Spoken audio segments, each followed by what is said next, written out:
Welcome back, ladies and gentlemen, to the 2-in-1 Golf Podcast. Sterling, Madison, and Mike here with the full squad. It's been a while since we've had all three of us here. Madison, welcome back from your travels. Thank you. I appreciate How it. was the city?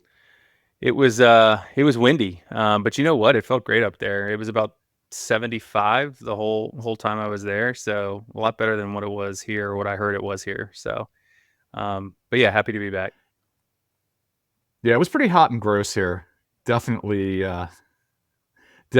typical swampy Central Virginia summer weather.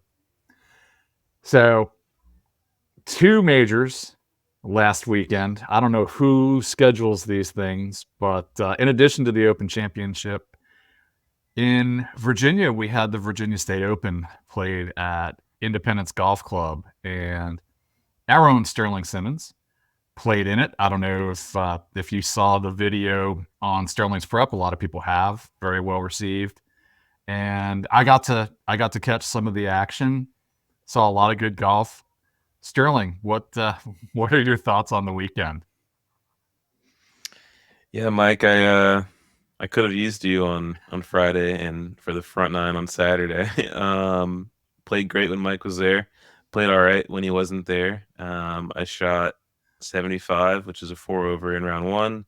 I shot 2 over 73 in round two. The game was there. Still can't quite get used to Independence greens. It's rolling a 12 on the stimp, and it's something you don't really see at all throughout the year here in Virginia. Yeah, like I said, the game was there. It was probably the calmest I've ever felt in a tournament, and I played well, and just too many mistakes. Can't make 3 double bogeys, and try to make the cut there. So missed the cut by 2. Yeah, definitely your best performance in relation to the cut, though, isn't it? First year I missed it by 1. Oh, okay. Gotcha. That Yeah. was before I knew what I was getting myself into. Okay. Kind of the ignorance of youth and all that kind of good stuff. Yeah, you could say that. Yeah. But yeah, I mean, I only got to catch the last 10 and a half holes that you played on Saturday, unfortunately, but you definitely looked like you were in control of your game and you were just locked in. Yeah, it was kind of funny. Justin and I were trying to stay out of your way, they're trying to not make eye contact, didn't want you to feel like you had to acknowledge us, but that didn't seem to be an issue because you were just absolutely dialed. Yeah, like I said, I mean the game was there. Madison knows, and obviously a little bit, Mike. Like when I don't play well, obviously I don't like to talk to people. But yeah, like you said, I was in the zone. Couldn't really miss with the driver. Couldn't really miss with the irons. Like I said, the putter was a little rough, and the putter wasn't even rough. It was more speed control. But yeah, like I said, I appreciate you coming out. I know I talked to you after the round, and Justin and a few other people that came out to watch. Just really appreciate the support. Yeah, I had a blast. I had a great time, and honestly, given the fact that we're kind of starved for high level golf here in Central Virginia now. We haven't had a PGA Tour event in since the early 2000s when we had the Michelob, and then Kingsmill turned it into an LPGA tournament, and haven't seen that for several years. And it was really great just to get to watch high level golf right here in Richmond. I thought that was pretty cool. We used to have a Corn Ferry event. We used to have an Epsom Tour event. We really don't have any of that stuff anymore, but we do have the State Open every year, and I got to watch a decent amount of it, and it was really, really worth it. I mean, especially since it was free. Just go out and walk around. We do have the Champions Tour event. Yeah, not high level enough for you. Yeah, that just kind of totally flew out of my mind. And I know we have a lot to. I know we're involved with some organizations that have a lot to do with it too. I might have to eat a little crow on that one, but that's true. We do have the Champions Tour event, but to watch people in their prime playing golf, the State Open is about it. and definitely worth stopping by. Yeah, you mentioned the greens. Does Independence ever get their greens that fast? I haven't played there in a while, so I wouldn't be able to speak to it. No, they usually stay at like a 10.5. That's what I They're usually thought. pretty quick. It's really the only defense the course has. Um, Champions Bermuda on the green, Bermuda throughout the golf course. They tried to grow the rough up, but like you said in the beginning of the episode, like the weather here has just been so hot. Mm-hmm. And then the week of the Open, we actually had, quite a bit of rain. So it kind of struggled to get the rough, really thick. But yeah, I'd say, typically 10.5 is where they like to get them. And then not a whole lot of slopes on those greens because when they do get it, rolling at a 12, it's still, really fair. Like your ball's not going to do anything too crazy. Like they're not going to lose the golf course, as Zach Right. Johnson likes to say. But yeah. All right. So good stuff there, Sterling. Definitely well fought. You battled.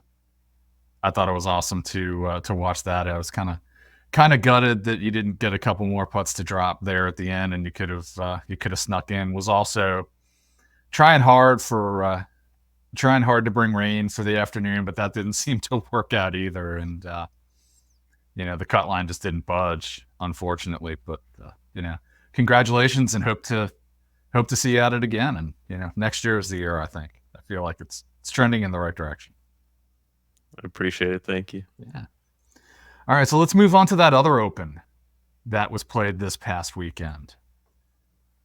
And I mean, what can you say about Xander? Robotic.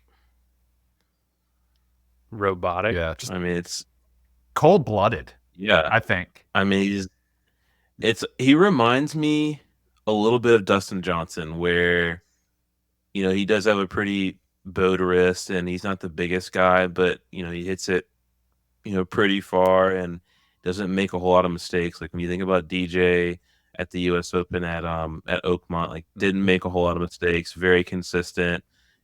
Took advantage. When the opportunity presented itself, and Xander, he talked to his caddy on the 18th tee, and his caddy was like, "I thought I was going to throw up out there," and Xander was like, "Oh, like I was actually pretty chill." Like, how rare is that to have in a player? Like, you don't really hear that from anyone. I know.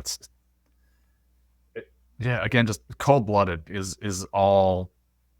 That's all I can think of. That's all that comes to mind to me, especially because he really went out and got it on the back nine, on the hard nine.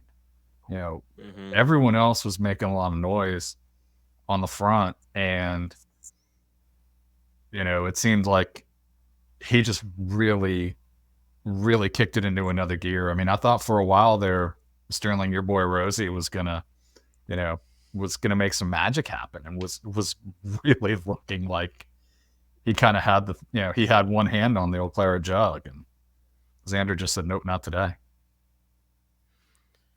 Yeah, I mean, I was watching Sunday morning, and I was like, "Oh, great! Like Rose made a birdie. Oh, great, he made another birdie."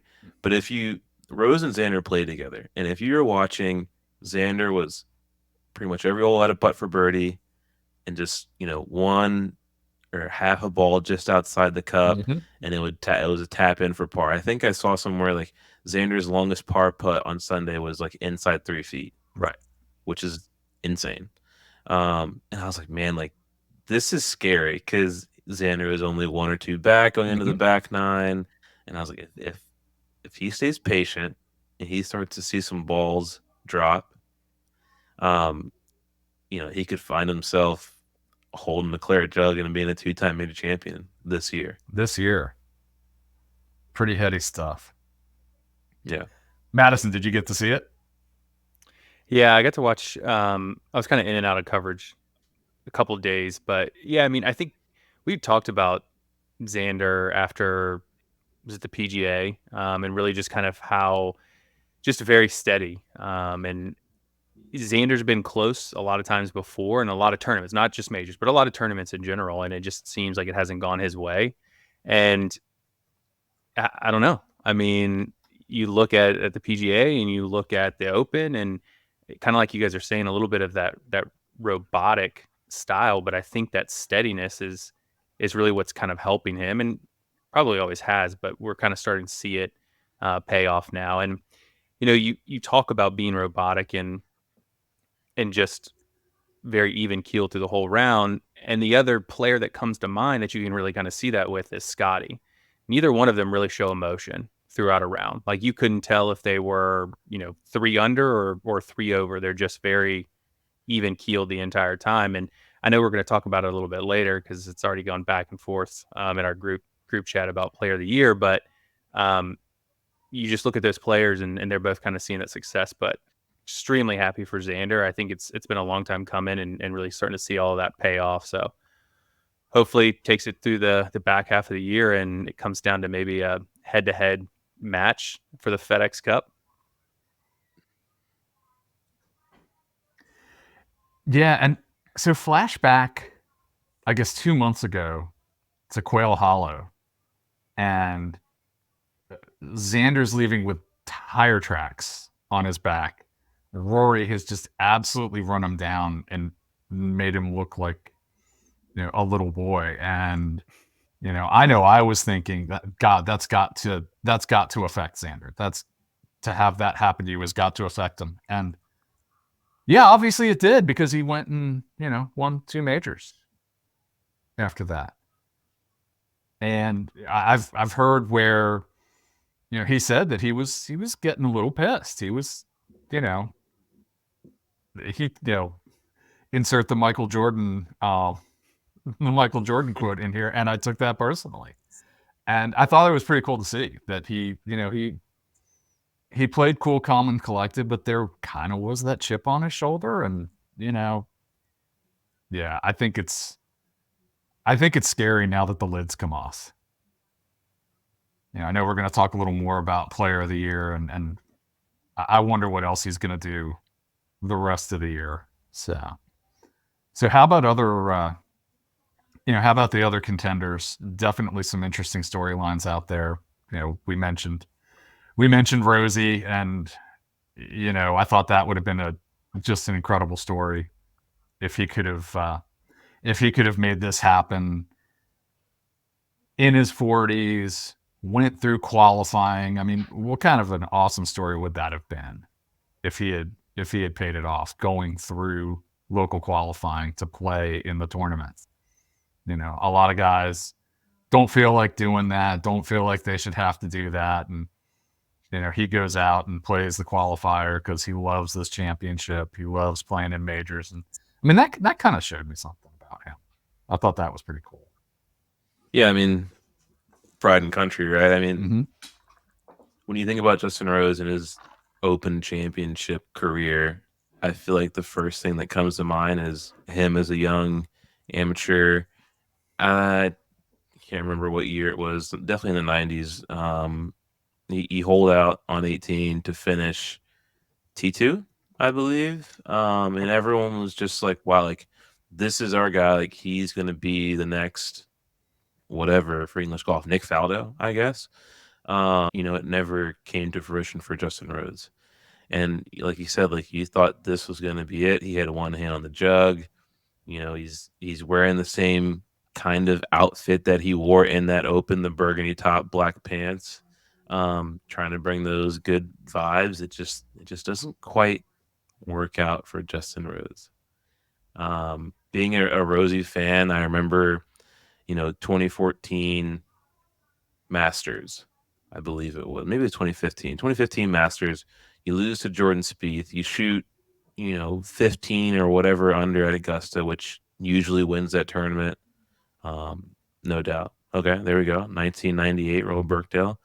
But like I said, he loses to Jordan Spieth when Jordan Spieth is setting records. Then he goes to the PGA Championship in 2015, loses to Jason Day at Whistling Straits when Jason Day shoots 20 under and he shoots 16 or 17 under, which again typically wins you a PGA Championship. And it really sucks because I feel like that's kind of what his career has turned into. The guy who almost was, or the guy who, just almost got it done. Because I can think about, Sergio in 2017. He wins the Masters and Justin Rose losing a playoff. Like, Justin Rose could easily have 5 lose in the playoff. Like Justin Rose could easily of my. That's the story of his life. Yeah, I mean, there's such a big difference between a one major winner and a two major winner. I think I've heard somewhere that there's about 300 some odd people who've won at least one major, and you get the two majors, and that cuts it down to below 90. So it's definitely a big jump. But I think his legacy is pretty secure with what he's done in the Ryder Cup and things of that nature. Olympic gold medal, it's not nothing. There's only 2 people in the world who have an Olympic gold men's golf medal. So, there's some other things there. And hey, if Mickelson can win one at 50, I think Rose definitely could. Yeah. So,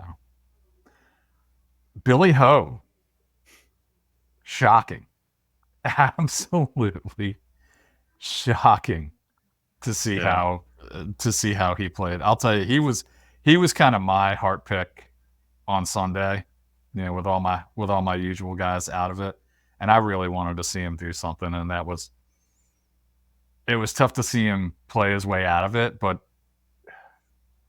3 birdies over the last 3 holes to shoot 68. That's not bad. That's definitely not bad. Xander was just kind of on a different plane, and there you go. But his best finished in a major by far, and got to be carrying some confidence for the rest of the season.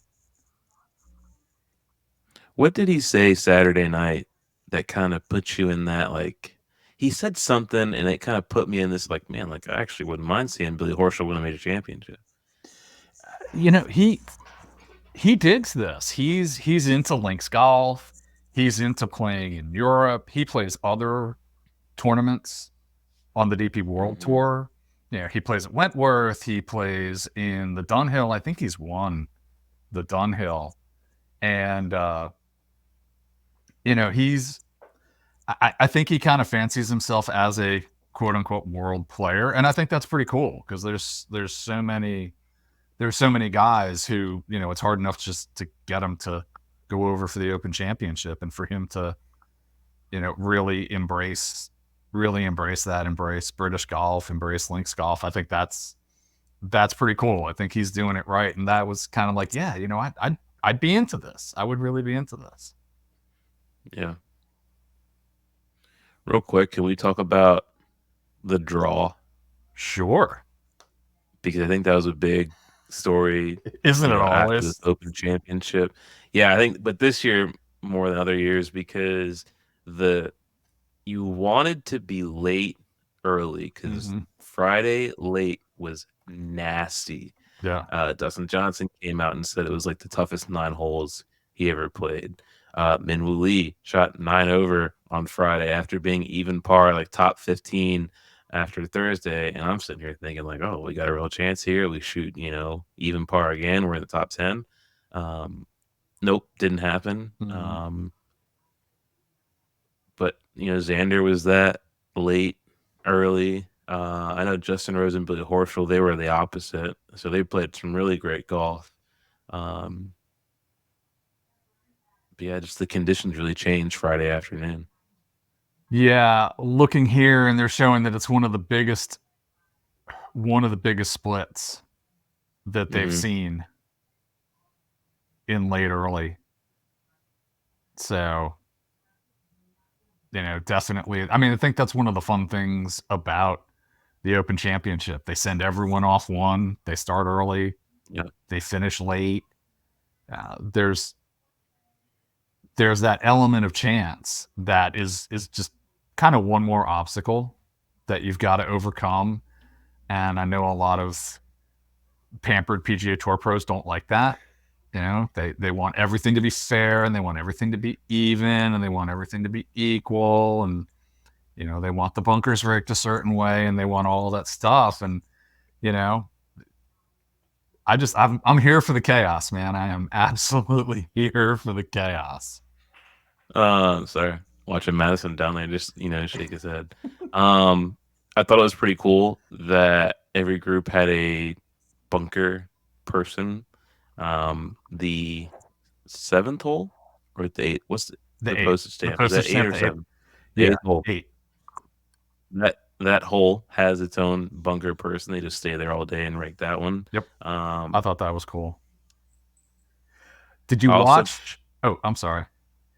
no, you're good. But Oh, go I ahead. think it's really cool. I think it's really cool because the way the course is set up, it's a true out in layout. So everything out, I believe, was like kind of downwind and a little bit off the right. But when you came back in, it was into the wind and a little bit off the left. Yep. And the score is obviously, basically doubled. Yeah, Tiger talks about the JV and the varsity, and the front 9 is the JV 9, and the varsity coming back into the wind.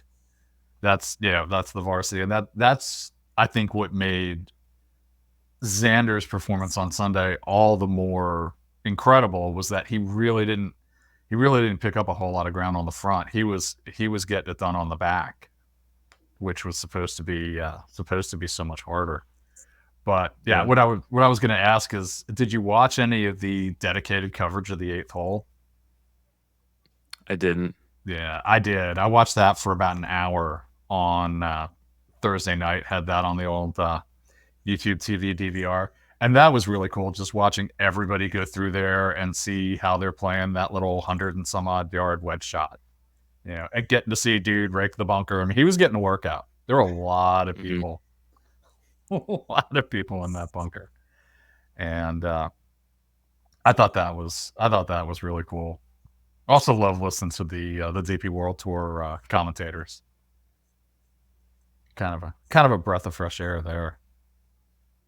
Yeah, I think another thing that the RNA in like the Open Championship, but really the RNA, is they do a really great job on their social media pages. I don't know if you guys saw the videos that they were putting out, either on the range. I think they had on the range for like 5 hours every day, starting on like maybe Wednesday or Thursday. And then they would do these like inside the ropes videos. It's like 20 minutes long every day. And it would just be like 5 minutes of Rory, and then 5 minutes Tommy Fleetwood, and 5 minutes John Rahm. And, you kind of get to see how they warmed up, how they interact with the fans. You got to see inside like the player lounge and locker room and all that. And just a really, like, I think my favorite thing about professional golf is seeing how the guys prepare and like the behind the scenes stuff. And obviously I love videography and stuff like that. So just kind of seeing all that put together is really cool. Yeah, I agree. They do such a good job with that. And honestly, they kind of run rings around the PGA Tour. You kind of wonder if the strategic alliance, they can't get some of that creative brain power to come over here and do a little more, because it's just everything they do, it's so clever and so creative and just seems genuine, and the guys seem into it. And whenever the PGA Tour tries that stuff, it just doesn't hit the same. Anyone else? I know we want to talk about Scotty. I don't know if we want to save that because we've got some Player of the Year stuff to talk about. Is one guy I wanted to also mention, Tristan Lawrence. Feel like, named after a Game of Thrones character, Sir Tristan. I mean, isn't he guarding the queen or something? But I'd heard of him, kind of follow the DP World Tour loosely, and I know he's a player and he's had some success, but that guy is, he is all gas, no brakes. That was kind of fun to watch, just ripping driver everywhere. And it's like, yeah, if I go in a pop bunker, fine. I mean, whatever. I'll just deal with it. Yeah. But yeah, no, like on Sunday, you saw everyone hit an iron off the first hole. And I didn't watch a whole lot on Saturday, but then I see this guy pop up, and I'm like, like, who is this? Like, late Sunday tee time at a major championship, hitting driver off the first. I think he actually hit it in the bunker off the first hole. But He played great. I know he struggled on Thursday and Friday a little bit, and you might be thinking like, oh, like classic no-name guy who's at the top of the leaderboard. He's going to fade, on Sunday, just no chance. He was right there at the end. Like you said, he's won 3 or 4 times in the DP World Tour, so was definitely no stranger to the game. Yeah, it'll be interesting to see. I think he's having a pretty good year and contending for one of those top 10 spots on the DP World Tour that will get him his PGA Tour card. And I've heard if he gets it, he's going to take it. So that'd be cool to see him play the PGA Tour next year if he keeps up the good work. Yeah, I'm scrolling through the leaderboard here. Before we get to Scotty, Tiger Woods, I don't think we need to get into it a whole lot. Nah. This might be, and probably is, just the new normal. Like, if he's only going to play 4 times a year, he's just never going to get that rust, off. So, I mean, this is it. Like, come out Thursday, we all have high hopes. He makes birdie on the first hole, 30-footer. He's 1 under. He's in like the top 10, and you're like, oh, here we go. And then he fades. He's hitting, I hate to say it, but he's hitting the common man, golf shots out there from time to time where he's, got a 30-footer, and then his second putt, he's got 10 feet. It's like he's not sharp at the end of the day. And you can't make a cut, you can't win, you can't compete when you're not sharp at these, type of events. Yeah, I feel like last week, Sterling, you and I really talked ourselves into it. We were trying to manifest it, but we're kind of wish casting. Madison, I hope you were a little more circumspect on Tiger's chances. If you listened to last week's pod, I think Sterling and I definitely got ourselves into a place where we didn't need to be with Tiger. Yeah, I definitely think this is just what it is now. I mean, we going through a full year of majors, and kind of setting the next one up, being like, well, maybe this will be a better course for him, or maybe this will be, better weather. Maybe we'll get a better draw. Maybe whatever it may be, but it's not. This is just the way it is now. Mm-hmm. I think I sent both of you photos, or maybe I sent it to Sterling. He was out at Charlie's. Was it a mid-am qualifier or something like that? And it was the first time that. No. You can't. I got to cut you. Don't ever send me anything like that again. You're going to give me nightmares. That leg. Oh, my God. So it was the first time that he's been out without the compression sleeve on his leg. And you want to talk about a Frankenstein leg. That looks like someone, if you gave a kid crayons and you're like, can you draw me what you think Frankenstein's legs would look like? That would be it. I mean, sewed from ankle all the way up to kneecap on both sides. No calf muscle anymore, because I think they had to take some of that muscle and put it somewhere else. It's a sight to see. And then I think after seeing that, it really puts everything into perspective. You can't compete on that leg. I mean, I know he says that he's getting more rounds under his belt, and he's trying to, really kind of practice harder and really kind of stress his body. There's no way. I mean, after seeing that, there's just no way. I don't ever see it getting any better than this. I don't want to say this because it's going to pain me to say this. I don't think you ever see Tiger Woods make a cut again. I don't know. This year, after this year, I just don't see it. I don't see it. He made the cut at Augusta. I'm saying after this year, I don't see him making the cut again. I mean, he may get stronger. I just don't see it. I think this is the new normal. So if you get tickets to one of the majors that he'll be at, make sure you're there for practice rounds and make sure you're there Thursday and Friday. Don't get weekend tickets if you're trying to see Tiger. Saturday and Sunday, save that money. You go 2 days early in the week and hopefully you get an autograph and maybe a photo, but I just don't see it. Yeah. Oh, I don't even think that's the most updated one. Wait, is this going to go on YouTube? Will they be able to see this on YouTube, or is it I just don't- Oh yeah. us? I don't think If I edit this Salty. right, yes, they'll see that. I don't even think that's as bad as it We're looks. gonna have to put a viewer discretion. We will have to put viewer discretion. Podcast just went from PG to PG-13. Let's see. Ugh. If you're watching on YouTube, shout out to you. Subscribe. We're doing a giveaway at 500 subscribers. We just put a picture of the leg on the screen. Brace yourselves. Obviously, you just saw it, so you can't brace yourselves now. But it's tough. It's tough to watch. Shout out to Charlie for qualifying for the U.S. Junior Am. Won his local site qualifier, got into the event.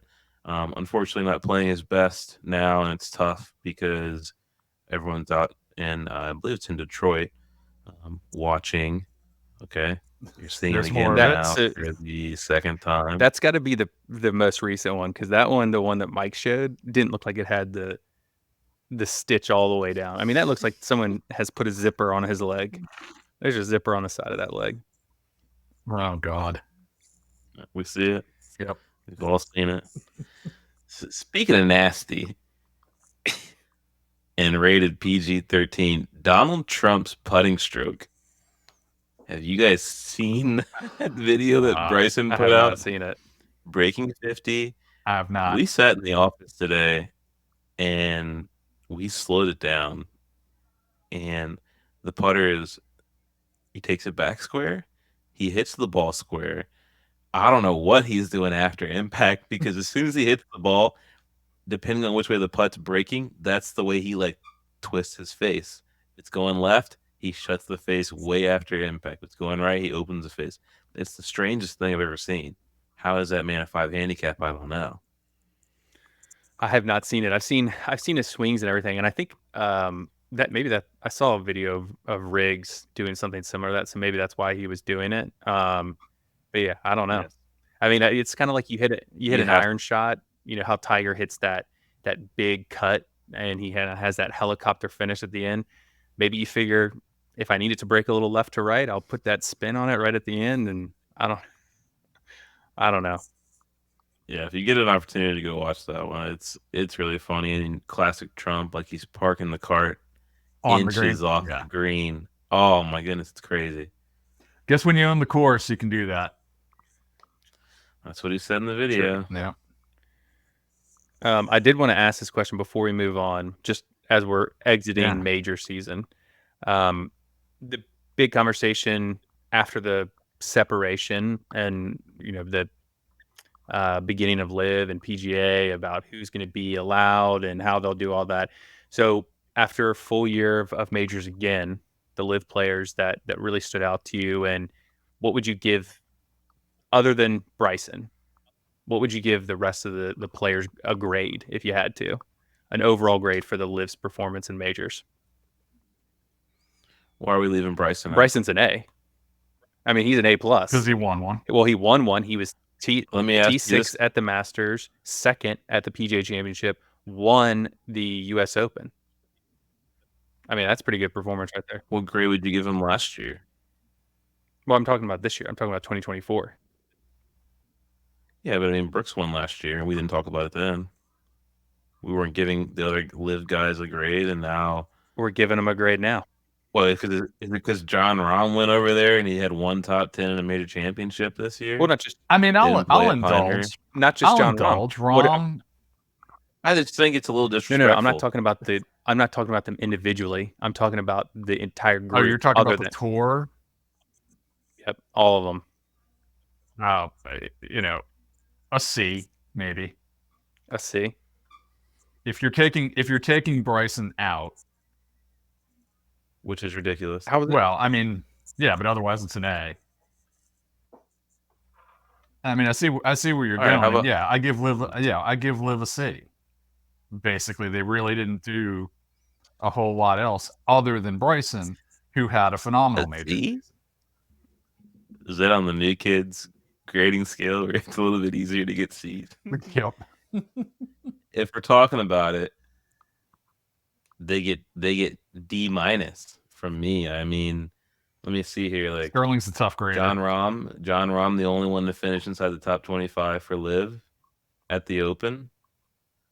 Let me see. I'm just going to go back to all the events. We have U.S. I can Open. give you. I've got it here. I just wanted to ask you real quick. So, John Rahm, Masters T45, PGA Championship miscut, didn't play in the U.S. Open T7 in the Open Championship. Brooks, multi-major winner, T45 at the Masters, T26 at the PGA Championship, T26 U.S. Open, T43 at the Open. Lord Tyrrell, T9 at the Masters, T63 at the PGA Championship, T26 U.S. Open, miscut at the Open Championship. Another name. Cam Smith, T6 at the Masters, T63 PGA Championship, U.S. Open T32, missed the cut at the Open. Dustin Johnson, miscut at the Masters, PGA Championship T43, miscut at the U.S. Open T31 at the Open Championship. Sort of the bigger names coming from over there. Liv had 8 top 25 finishes this year, including Bryson. All 4 majors, 8 of their guys finished inside the top 25 this year. And for that, I give them a D-. Yeah, I mean, it's not good. It's definitely not good. Make it 9. I guess Sterling is in the D's get degrees camp, and that's why he doesn't mind giving them a D. So D's don't get degrees. It's C's get degrees. D's, you're retaking the class. D's, not these days. D's got degrees when I went to school, man. Are you serious? I took that class pass fail. I managed my effort carefully. I made sure I got a D in that class and nothing better. I didn't want to spend another minute on it. I feel that. Because it was just pass fail. I wasn't counting for anything. Yeah, I mean, I could lower with that information. I could lower my grade down to a D2. I don't think that it, Yeah, I think it seems like it works well for Bryson. The whole live thing works well for Bryson. John Rahm, I think it remains to be seen. I think we've got to see how next year turns out for Rahm. Was this year an anomaly? Maybe. And if it is, then okay. But if not, if he has another year like this, and then I think you've got to point to, is Liv giving Rahm the kind of preparation that he needs? Did he win? Whereas for Bryson, it seems to work. Did Rahm win on Live this year? Has he won this year? This is his first year on. Right. Last year when he won the Masters, he was a PGA Tour member. No, but since he's been at Live, has he won like a Live event yet? He hasn't won an event, but I think in the Live Power rankings, he's fairly far up there. I think he's had a bunch of decent finishes. I think the team's won. I think he has won an individual. But the thing to remember now is his last year in the PGA Tour after the Masters, he wasn't, that's a great player. Like he didn't do anything. He won a bunch. I think he won 4 times, including the Masters leading up to it.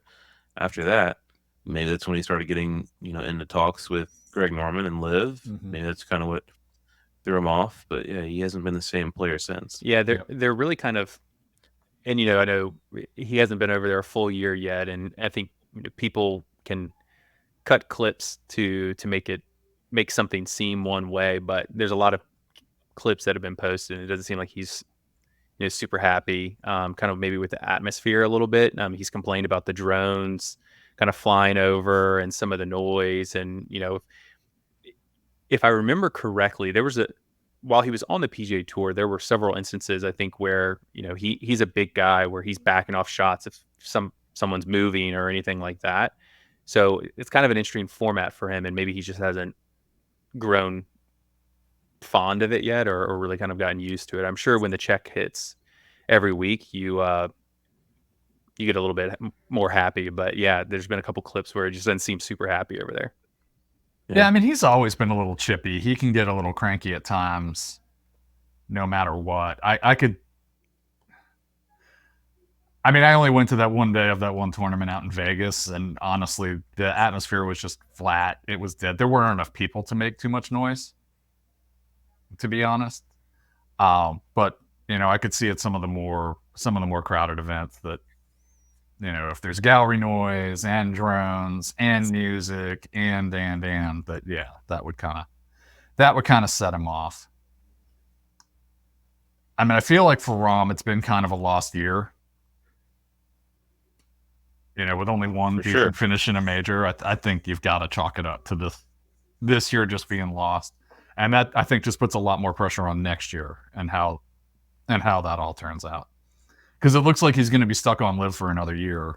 Obviously the framework agreement doesn't seem to be moving. That pace seems to be kind of glacial. So, if he thought he was going to be the one to bring the two sides together and speed the deal up and make it happen, doesn't look like that's worked out either. Question for you all. Mm-hmm. Who's the best player with 2 major championships? Whose career would you rather have going forward? Xander, Jon Rahm, Scotty Scheffler, Colin Morikawa, Justin Thomas. Who else we got? And Dustin Johnson, kind of a wash. Yeah, I don't think you put DJ in that. Is there anyone else at 2? Bryson. That we need to bring up? Or Bryson, sorry. It's interesting. It really is. Very interesting. It's a good group there at 2. Maybe my question should be who's the one to get to 3? Scotty might get to 3 first because the Masters is the next major. And I know we didn't talk about this in the beginning of the show. Yeah, can Scotty only win Masters? Can he only win Masters? Can he only putt on fast greens? Is he just a PGA Tour style setup robot? People are saying. Can he come over here? People are saying. He hasn't played a lot of Open Championships, and he hasn't played a lot of golf on setups that are not PGA Tour style. So I think you give him a little time. I think he wants to win. He wants to win at different venues, on different surfaces, all that kind of stuff to show that he's a well-rounded player. But he's got to put more time in. I mean, he can't just show up week of without really putting in some work on links type golf and really expect to do all that well. I mean, in some ways it's kind of incredible that he just kind of ball struck his way to a T7 with some, pretty atrocious putting. I think it would be interesting if he went over a couple weeks early, got the jet lag out of the way, played the Scottish, go over and play a bunch of other links courses, get used to slower greens, get used to all of that kind of stuff, and see. I think that'd be a better assessment then of whether he can play that kind of golf. But yeah, I mean, there's definitely some questions about, is he just a dome golfer? Is he a PGA Tour golfer? I mean, I would say though, his finishes weren't bad. What did he finish this week? Okay. T7. So, I mean, yeah, it's not bad. He ball struck his way to a T7. Yeah, I mean, he really hasn't ejected out of any major this year, even after being arrested. I mean, I think U.S. Open, he didn't play great.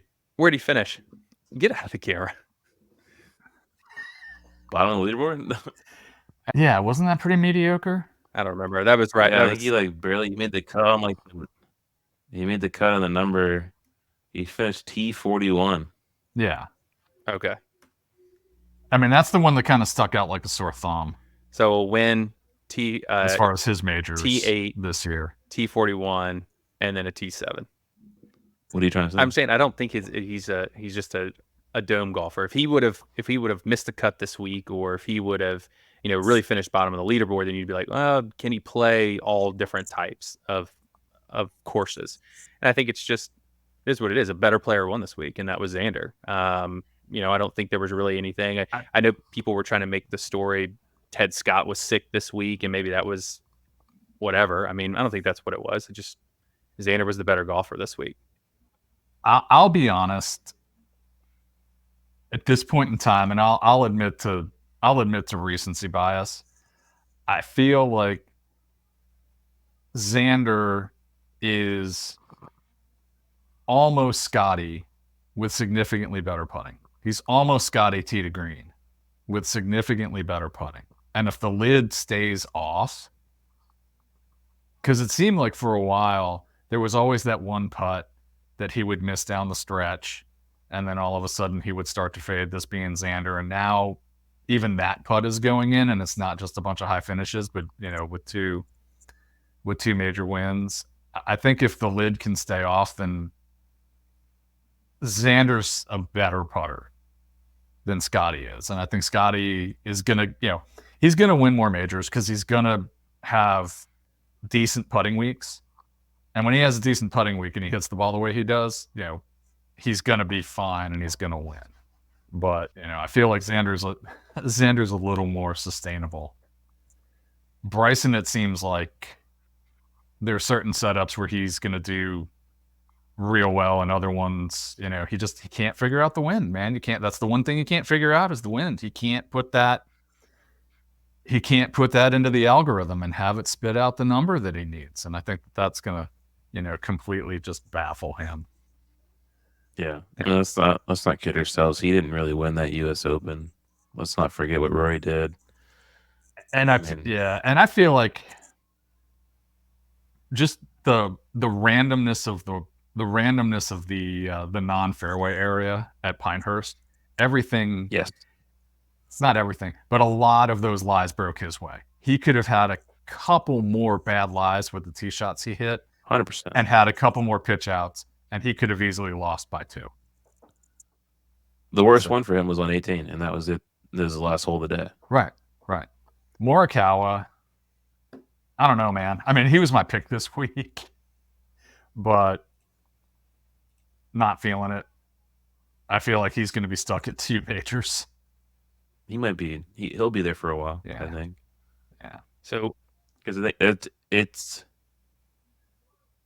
like in his head now. Mm-hmm. I think so.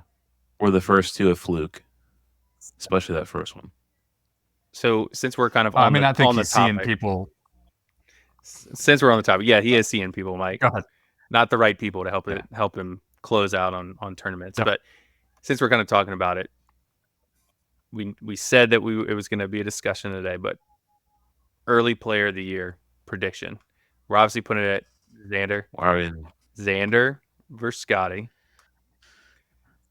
I know Sterling's pick. I'll let him give his argument.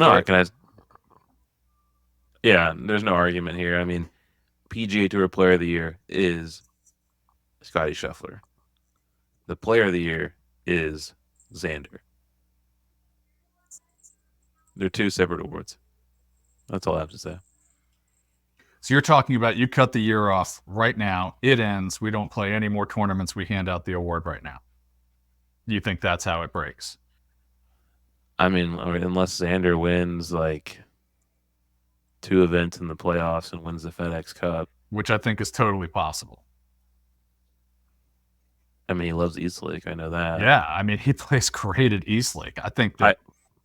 Let me say this: I could definitely see Scotty winning a playoff event. Mm-hmm. I could then see Xander coming back after Scotty leads by 2 because of the whole leaderboard breakdown at East Lake, and then Xander winning the FedEx Cup. I still think Scotty Scheffler is the PGA Tour Player of the Year, and I still think Xander is the Player of the Year. 7 wins, 1 major is going to be hard to beat. Has Xander won a PGA Tour event this year? I don't think he has. A non-major? No. He has not won a non-major. He'd have one. Okay, so in that scenario that I painted, you'd have 1 PGA Tour victory and 2 major championships. I think if Xander wins the FedEx Cup, if he doesn't come in the pole position, so he doesn't come in with the lead, but he wins the FedEx Cup, he clips Scotty, I think you got to give him PGA Tour Player of the Year too. If the FedEx Cup matters at all, if it really is the season-long championship, and Xander wins it along with 2 majors, I think you got to give it to him. He won the season. He won the season. The season. It's the season, though. Scotty won month after month after month, and the number 1 player of the year. Like, can Xander even catch Scotty Schauffele in the official world golf rankings for this year? Like, who knows? Also, do the Olympics come into play here? Like, what if Scotty wins the gold medal?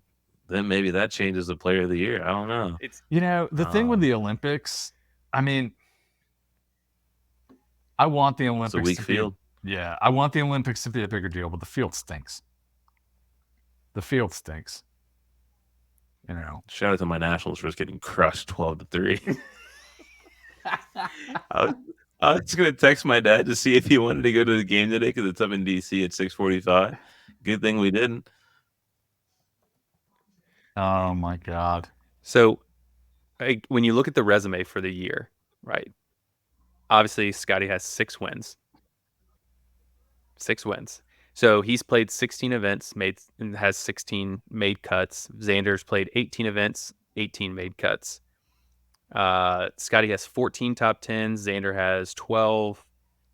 Scotty 15 top 25s. Xander 17. So I think if Scotty doesn't win anything else, if he doesn't win another tournament this year and does not win at Eastlake, Xander wins 1 playoff event and wins at Eastlake. Can you make an argument that he should be PGA Player of the Year? If Xander wins a playoff event and What kind the of FedEx question Cup, is I think that? you give it to him, right? I think he's Crown him right there. I think he's for Player of the Year. Yeah. Can you make an argument but for it? The question is, if he doesn't get that playoff win and only wins at Eastlake, Scotty doesn't win again. Scotty's winning again. Scotty doesn't win again. Xander wins. Scotty's going to win. Scotty's probably going to win the BMW. He's going to hit the ball next to the hole, 15 times and win the BMW. Making no putt longer than 6 feet all week. I don't think I there's still anything think Xander can do. I still think that if Xander events- wins the FedEx Cup coming from behind, if the FedEx Cup matters at all, you make him PGA Tour Player of the Year as well as. It's crazy though. These guys aren't going to play until the FedEx Cup playoffs start. Right. They're going to play the Olympics and not play anything else. Oh, there's only 2 events. We have this week, the 3M, where no one is playing. Billy Horschel's playing. Jet lag. I mean, Billy Ho is Akshay's playing. Yep. Finau, Tagala, Nick Dunlap. Shout out to him for winning last week at Barracuda. First player to win as an amateur and a pro in the same year. That's pretty cool. Mm-hmm. Pearson Cootie. I know one of y'all are a big Cootie fan. No one. All right, let me go. Then we have the Wyndham Championship the week after. Then we have the FedEx St. Jude, which is the first week of the playoffs. Then the BMW, then the Tour Championship. So we're not going to see Scotty or Xander until my birthday. Is that a hint? Was the FedEx St. Jude always Let's part of the playoffs? Making sure we all know when your birthday is? Let's just go to Tennessee. Yeah, ever since Will Zalatoris won that first year, that was the first year as a part of the FedEx Cup playoffs. Zalatoris. Yeah, who? Bad bags Willie Z. He gets way too much coverage for what he's done in his career. Yeah. Well, at this point, I think yeah. I think it's almost like people just want to see the putting stroke now, because a lot of times you don't see any of his tee balls or any of his shots into the green. It's like now over to They're 8. here for the carnage. Will Zalatoris for par. I had to put that out there because people get mad at me for the PGA Tour posting Min Woo Lee content when he's done absolutely nothing on the PGA Tour except for finish He's got 2 top 3s this year. You know who you are if you're listening. There's 2 of you that I'm thinking about. I can't control that, but they do post them on. Same thing with Wesley Bryan. I mean, welcome back to the PGA Tour, I guess, but like, Is he back? the PGA Tour posted a video. He's playing this week. Yeah, but he has status. He's got temp status. He's from got his some yeah, status. he's only opposite field status right now. That's all he plays at. No. He's playing at the Wyndham and the 3M. He's qualifying for the. I'm just kidding. He ain't getting to the FedEx Cup playoffs. He just can't. Missed the cut at the Barracuda. He gets there. He missed the cut at the Barracuda. Missed the cut at the John Deere. Made it at. Had a Detroit. T2 at Detroit, didn't he? I thought he finished way up the leaderboard and then followed up with a missed cut. Because I was like, oh, man, look at him. Finally finding some form. Missed cut next week. Yeah, I mean, that just shows you how MIA you've been. Wesley Bryan, he made the cut in Detroit. He finished T67. Okay, what was the tournament before that? Oh, slight difference. The Travelers? When Tom Kim lost to Scotty Scheffler? No. Yeah. I'm trying to... Yeah, your trip. Maybe I was just thinking YouTube golf. Maybe I was thinking YouTube golf T2 with Grant and George Bryan. Great series. Oh my gosh. I think we talked about that before the Pinehurst US Open. They just did another one at Whistling Straits. Like I said, the cinematography in their videos are unmatched. Last thing I think from the Open, shout out FanDuel if you're not a FanDuel. Hopefully you're over 21 and you can gamble responsibly. They have a top in the region bet. If you're not putting a responsible amount of money on Hideki Matsuyama to be the best Japanese golfer at a major championship, you're wasting money. It's free money. I did it at the US Open. I did it this past week at the Open. He was the only Japanese player to make the cut. I put $100 on it. I had $200 sitting in my account Saturday morning. So, shout out FanDuel. Oh, man. So, speaking of picks, how did our picks do this week?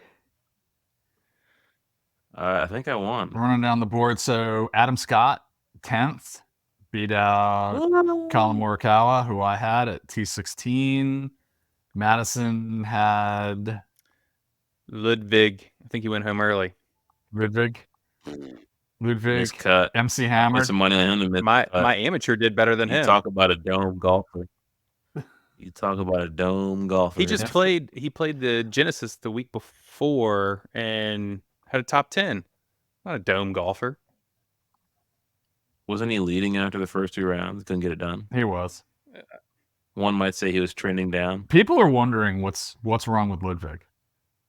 People are wondering where's Madison been. He's talking about, Wesley Bryan finishing top 2 on the PGA Tour. Madison's been working hard at this new job that he's got. Madison has been putting in the work.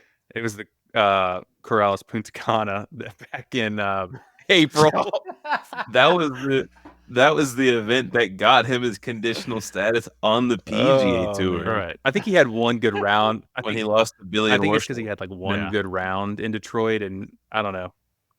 Oh well. You let me know when you find that one good round. I'll have to look at it. All right, back to picks. Low am. So Sterling, your guy Santiago missed the cut. Madison, no chance. Yeah, Madison. Who did you have for low am? You had Tommy Morris. Yep, he finished. I think 2 through 3 down after your pick, Callum Scott. Yep, Callum Scott, another Texas Tech Red Raider. Low am. Yeah, Pride of Scotland. It seems like he just needed Pride of Scotland, Shipley. Pride of Lubbock. He just needed Neil Shipley to take his PGA Tour card, and now they don't have to battle for low am anymore. There we go. All right, rest of the year. We already talked about the Yeah. We got the Olympics. When is that? Is that in a week? It's coming up.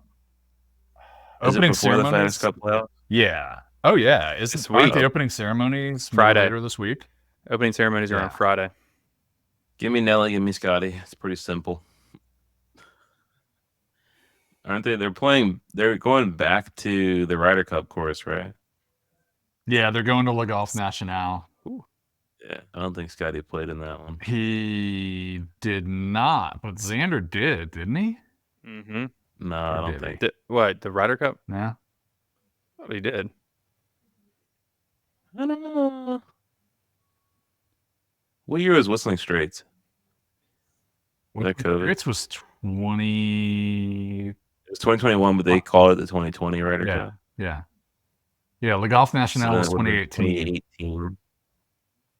I don't think he did. He might not have played in that. Patrick Reed was on that team. I know. We got to start planning our trip for the Solheim Cup. What day are we going? Yes, we do need to start thinking about that. Except that I may have to be at a funeral. When is? And I know that seems weird that it's that far in advance, but yeah. Got to plan things. I have a lot of questions, but we're not going to get into it. Yeah. There are a lot of questions. Yeah. There are a lot of questions. So yeah. Solheim Cup. Stay tuned for that. But Solheim Cup here in Virginia at RTJ. So definitely looking forward to that. Hoping to see some content come out of that, whether or not I get to go. He said, "Stay tuned for that." Oh no! What do we stay? Stay tuned for whether or not I get to go. Oh man. Yeah, RTJ. Just a quick little 2-hour ride up the road. Definitely excited to get up there and see how things are. Yep. Looking forward to that. President's Cup. Okay. Women's Open Championship at St. Andrews. I am so looking forward to that. That is going to be so cool. The town was humming. Infrastructure was being put into place when we were there. Really cool. Signs are up all over the place. People are talking about it. They're excited. It's gonna be really cool to see the women play that golf course. And while Rita and I didn't get to play it, we did get to walk it the Sunday. We were there when it was closed, and it becomes a public park.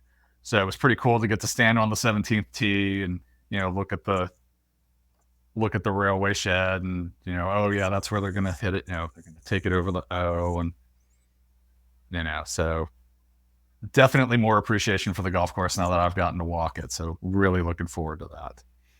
America, the RNA, LPGA Tour, for getting these ladies on some historic golf courses.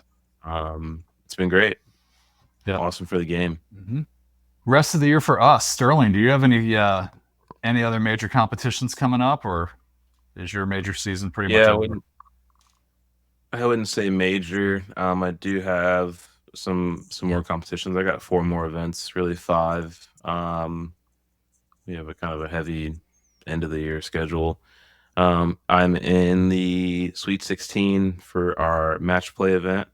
I'm playing the defending champion from last year, so pray for me there. Good luck. I have 3 individual stroke play tournaments, one at the Highlands, Hermitage, and there's one more course that I forgot. And then I have a really cool event at Kingsmill, the river course, late October, where we're going to be playing 54 holes, 2 days, 27 holes each day. We play 9-hole scramble, 9-hole 4-ball, 9-hole foursomes, which is really cool. It's completely different from what we normally do. It's pretty fun. You get to pick a partner, and nice. You get to play the river course. What about you guys? You guys got any events coming up? We've got the 2 first team majors coming up. The RVA Open. Reach back in the back catalog for the Exposed at the RVA Open episode, where I think I might have made my that might have been where I made my debut on the podcast. I'm definitely going to go back and watch that now. Talking about I was going to say you can't watch it; it's not on YouTube. But yeah, hoping to play in the RVA and the Belmont Open. Yeah. So Madison, where is your golf game right now? When was the last time you touched a club? Uh, What putter's in the bag? Yeah, these are a lot of great questions. I'm not prepared to answer any of them right now. I couldn't tell you. Haven't played 18. Let me think. Haven't played 18 since we were in Virginia Beach. Played 9 at Independence the weekend after that. After we were in Virginia Beach, but realistically, I haven't really been playing too much golf. So I don't know where my game is. But still gonna try and run it back at the Belmont Club Championship, and then of course got to support and show off for the RVA Open. No idea what's going to happen, but we'll be there. Your support. All right. And we appreciate all of you all for listening. I think that's it. Unless you guys have anything else. I think so. Mets are up 11-2 on the Yankees. Top of the 8th. Let's go Mets. You called out your Nationals. I'll call out the Mets. Hottest team in the National League, American League, in the National League East. Yeah, you guys are known for doing that, and then crumbling. Yes, and then breaking my heart, which is why I don't pay attention to baseball anymore. Don't go breaking my heart. Yeah. Giants on Hard Knocks. How's that? I haven't seen anything. Yeah, I haven't watched. I've never watched Hard Knocks. Is it worth? Neither have I. But it's the Giants, so I'll be watching it. I'll be watching it. Yep. Concert last night was great. Speedy Ortiz and Mary Timony at the Canal Club. Intimate venue. Went with my daughter. Very fun time. Awesome. So good stuff. So I think I'm glad we're all here today. Yep. Good to have the whole team. We gotta get back out and play, film. All those good things. A little dry. Yeah. Thank you to everybody for all the great support that we've gotten on the MaxFly Tour X review. Mm-hmm. Don't forget. Don't forget we are having a 500 subscriber giveaway for that. So when we hit 500 subscribers, we will be giving that 48 pack away to somebody. So if you haven't subscribed yet, please do so. If you have subscribed, send it to all your friends. Get them to subscribe, and maybe you can win that. 48 pack. A lot of good response to the State Open Prep video. Haven't released anything lately, but got some ideas. Got some ideas percolating. So we're in the kind of the creative phase, but hang in there. We'll have more stuff out there soon. Yep. All right, gentlemen, ladies and gentlemen, thank you all for listening. Thank you all for watching. If you're on YouTube, like we said, subscribe, follow us on 2-in-1 Golf or 2-in-1 Golf Podcast on Instagram, YouTube, TikTok, and the good old X. That's right. We will see you all. This is episode 68. Who knows when we'll see you again, but thank you all for listening. Take care.